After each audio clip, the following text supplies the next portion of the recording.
Hello hi welcome back to Rans learning portal. Rans learning പോർട്ടലിലെ മറ്റൊരു short വീഡിയോയിലേക്ക് എല്ലാ കൂട്ടുകാർക്കും സ്വാഗതം. മക്കളെ പഠിച്ചുകൊണ്ടിരിക്കുകയാണെന്ന് വിചാരിക്കുന്നു. ഷോർട്ട് വീഡിയോസ് കാണുന്നു, അതുമായി ബന്ധപ്പെട്ട കാര്യങ്ങളൊക്കെ ചെയ്യാൻ കഴിഞ്ഞ വീഡിയോയിൽ ഞാൻ പറഞ്ഞിട്ടുണ്ടായിരുന്നു. അതിന്റെ അടിസ്ഥാനത്തിൽ കൃത്യമായിട്ടുള്ള പഠനം നടക്കുന്നുണ്ട് എന്ന് വിചാരിക്കുന്നു. നിങ്ങൾ ഏത് സമയത്താണ് ഈ വീഡിയോ കണ്ടുകൊണ്ടിരിക്കുന്നതെന്ന് എനിക്കറിയില്ല. ഏത് സമയത്താണെങ്കിലും ഓരോ വീഡിയോയിലും പറയുന്ന കാര്യങ്ങൾ കൃത്യമായിട്ട് മനസ്സിലാക്കാൻ നിങ്ങൾ ശ്രദ്ധിക്കുക. ഓക്കെ, അപ്പൊ ഏതായാലും SLC ഇംഗ്ലീഷിന്റെ റിവിഷൻ ആണ് നമ്മൾ നടത്തിക്കൊണ്ടിരിക്കുന്നത്. ഈ ഒരു വീഡിയോയിൽ നമ്മൾ ഡിസ്കസ് ചെയ്യുന്ന ചാപ്റ്റർ എന്ന് പറയുന്നത് ദ നെവർ നെവർ നെസ്റ്റ് എന്ന് പറയുന്ന സെഡ്രിക് മൗണ്ടിന്റെ ഈ ഒരു ചാപ്റ്റർ ആണ് നമ്മൾ എന്ത് ചെയ്യുന്നത്, ഈ ഒരു വീഡിയോയിൽ ഡിസ്കസ് ചെയ്യാൻ പോകുന്നത് മക്കളെ. അപ്പോ ദ നെവർ നെവർ നെസ്റ്റ് എന്ന് പറയുന്ന ഹെഡിങ്ങിൽ നമുക്ക് തുടങ്ങാലോ. നെവർ നെവർ എന്തായിരുന്നു? നെവർ നെവർ എന്ന് പറഞ്ഞു കഴിഞ്ഞാൽ ഹൈ പർച്ചേസ് സിസ്റ്റം അല്ലെങ്കിൽ ഇൻസ്റ്റാൾമെന്റ് എന്നാണ് എന്തിന്റെ അർത്ഥം. നെവർ നെവർ എന്ന് പറഞ്ഞു കഴിഞ്ഞാൽ ഇൻസ്റ്റാൾമെന്റ് എന്നാണെന്നും നെസ്റ്റ് എന്ന് പറഞ്ഞു കഴിഞ്ഞാൽ ഇവിടെ ഉദ്ദേശിക്കുന്നത് ഹൗസ് എന്നാണെന്നും. So the never never nest എന്ന് പറഞ്ഞാൽ ദ ഇൻസ്റ്റാൾമെന്റ് ഹൗസ്, ഇൻസ്റ്റാൾമെന്റിന് വാങ്ങിയ ഒരു വീടാണെന്നും ഒക്കെ നമ്മൾ കഴിഞ്ഞ വീഡിയോകളിലൊക്കെ ആയിട്ട് പറഞ്ഞു പോയതാണ് അല്ലെ. അപ്പൊ എന്തൊക്കെയാണ് ദ നെവർ നെവർ നെസ്റ്റ് എന്ന് പറയുന്ന ഈ ചാപ്റ്ററിൽ നിന്ന് നമ്മൾ മനസ്സിലാക്കിയത് എന്ന് ചോദിച്ചു കഴിഞ്ഞാൽ മേജർ ഇവന്റ്സിലൂടെ നമുക്കൊന്ന് കടന്നു പോവാം. Jack and Jill believe in buying everything on easy instalment. എല്ലാ സാധനങ്ങളും ഇൻസ്റ്റാൾമെന്റ് സിസ്റ്റം വഴി വാങ്ങുന്ന ഒരു വിശ്വാസം അല്ലെങ്കിൽ വാങ്ങാം എന്നുള്ളൊരു വിശ്വാസം, ഒരു ബിലീഫ് ആരിൽ ഉണ്ടായിരുന്നു?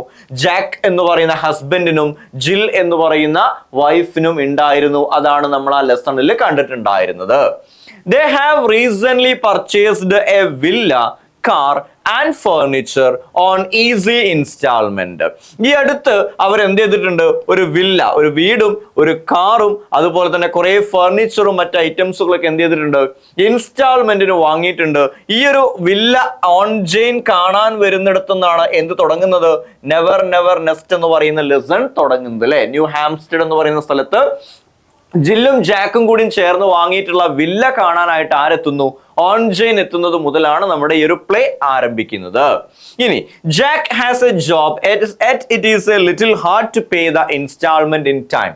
ജാക്കിന് ഒരു ജോലി ഉണ്ടായിട്ട് കൂടി അദ്ദേഹം എടുത്തിരിക്കുന്ന ഇൻസ്റ്റാൾമെന്റ് സാധനങ്ങളുടെ തുക ഇൻ ടൈം ആയിട്ട് പറഞ്ഞ സമയത്തിന് മുന്നേ അടയ്ക്കാൻ അദ്ദേഹത്തിന് പറ്റുന്നുണ്ടോ?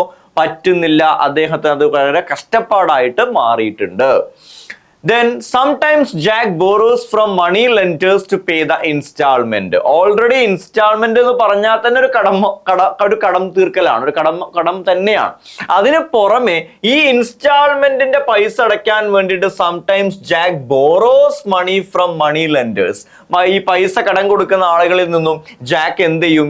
കടം വാങ്ങിയിട്ട് ഇൻസ്റ്റാൾമെന്റിന്റെ പൈസ കൊടുത്തു തീർക്കാറുണ്ട് എന്നും ആ ചാപ്റ്ററിൽ നമ്മൾ കണ്ടു.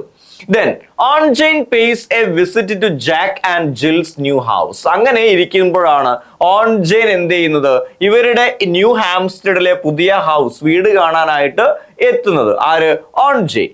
Then Jack and Jill show her around the house, car, furniture and etc. ജാക്കും ജില്ലും ചേർന്ന് ഓൺ ജെയിൻ എന്ത് ചെയ്യുന്നു? എല്ലാ സംഗതികളും, വീടും വീടിന്റെ ഉൾഭാഗങ്ങളും അതുപോലെ അവിടെയുള്ള എല്ലാ ഫർണിച്ചറും കാറും മറ്റു സാധനങ്ങളെല്ലാം ഓൺ ജെയിന് വിശദമായിട്ട് കാണിച്ചു കൊടുക്കുന്നു. On Jane is surprised when she comes to know that Jack is rich enough to purchase a house, car and furniture.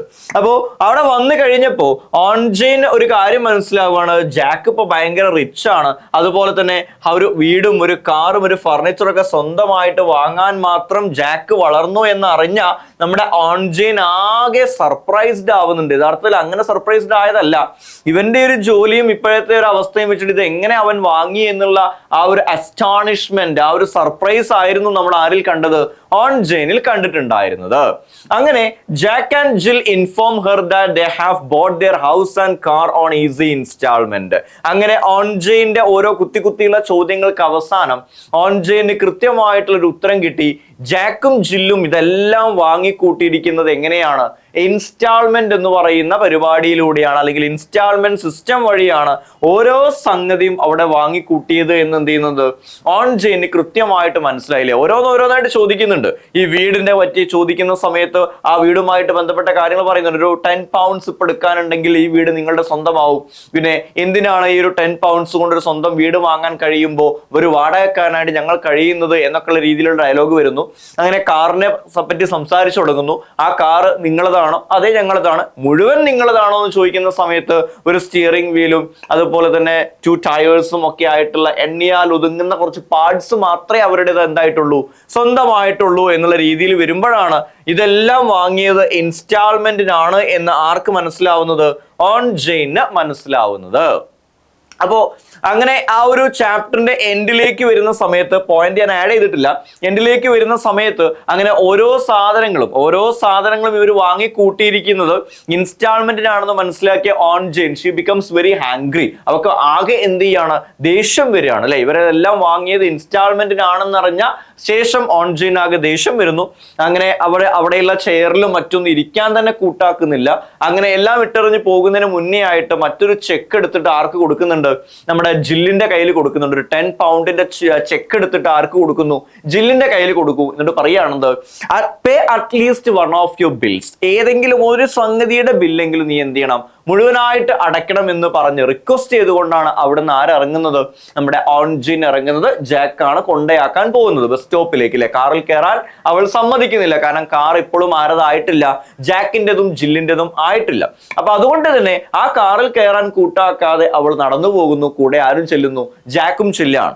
ആ സമയത്തിനുള്ളിൽ നമ്മുടെ ജില്ല് എന്ത് ചെയ്യും? ഈ 10 പൗണ്ട്സിന്റെ ചെക്ക് എടുത്തിട്ട് ഒരു ഡോക്ടർ മാർട്ടിന് അയച്ചു കൊടുക്കണം. ഒരു കത്തിലിട്ടിട്ട് അല്ലെങ്കിൽ ഒരു എൻവലപ്പിലിട്ട് അയച്ചു കൊടുക്കുകയാണ്. അപ്പൊ ജാക്ക് തിരിച്ചു വന്നിട്ട് ഈ ഒരു ചെക്കിനെ പറ്റിയിട്ടൊക്കെ ചോദിക്കുന്ന സമയത്ത് ജില്ല് പറയും, ഞാനത് ഓൾറെഡി ഒരാൾക്ക് അയച്ചു, ഇന്ന ആൾക്കാണ്, ഡോക്ടർക്കാണ് അയച്ചത്. അപ്പൊ എന്തിനാണ് നീ, why did you send the cheque to a doctor, എന്തിനാണ് ഡോക്ടർക്ക് നീ ആ ഒരു ചെക്ക് അയച്ചു കൊടുത്തത് എന്ന് ജാക്ക് ചോദിക്കുന്ന സമയത്ത് ജില്ലിന്റെ രസകരമായിട്ട് മറുപടി ഇങ്ങനെയാണ്, ആ ഒരു ബില്ലും കൂടിയും പേ ചെയ്താൽ മാത്രമേ the baby really is hours, ഈ ഒരു കുട്ടി, നമ്മുടെ ഈ ഒരു കൊച്ച് നമ്മുടെ സ്വന്തമാകണമെങ്കിൽ ആ ഒരു ബില്ലും കൂടി അങ്ങോട്ട് എത്തണം എന്നുള്ള രീതിയിൽ ആര് സംസാരിക്കുന്നുണ്ട്?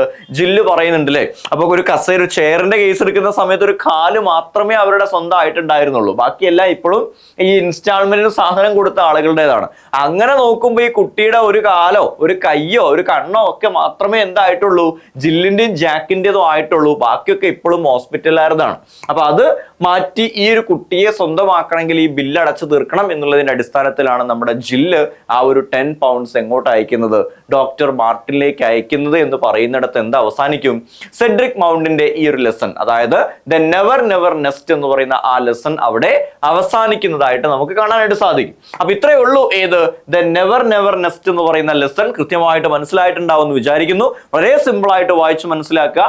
നെവർ നെവർ നെസ്റ്റ് എന്ന് പറയുന്ന ആ ഒരു ടോപ്പിക്കിനെ കുറിച്ചൊരു റൈറ്റപ്പോ അല്ലെങ്കിൽ ആ ഒരു ടോപ്പിക് വെച്ചിട്ട് എന്ത് ചോദിച്ചാലും എഴുതാൻ പറ്റുന്ന കുറച്ച് പോയിന്റ്സ് എല്ലാം നിങ്ങൾ എന്ത് ചെയ്യണം? കണ്ടെത്തണം. അതുപോലെ തന്നെ ഓൺ ജെയിന്റെയും അതുപോലെ ജാക്കിന്റെയും ഒക്കെ ഒരു ക്യാരക്ടർ സ്കെച്ചും കൂടി ഒന്ന് കണ്ടറിഞ്ഞ് വെച്ചോളാം. അതെല്ലാം ചിലപ്പോൾ ചോദിക്കാൻ സാധ്യതയുള്ള ചോദ്യങ്ങളാണെന്ന് പറഞ്ഞുകൊണ്ട് ഈ വീഡിയോ ഇവിടെ അവസാനിപ്പിക്കുകയാണ്. മറ്റൊരു ഷോർട്ട് വീഡിയോ ആയിട്ട് വീണ്ടും കാണാം. അതുവരേക്കും ഗുഡ് ബൈ.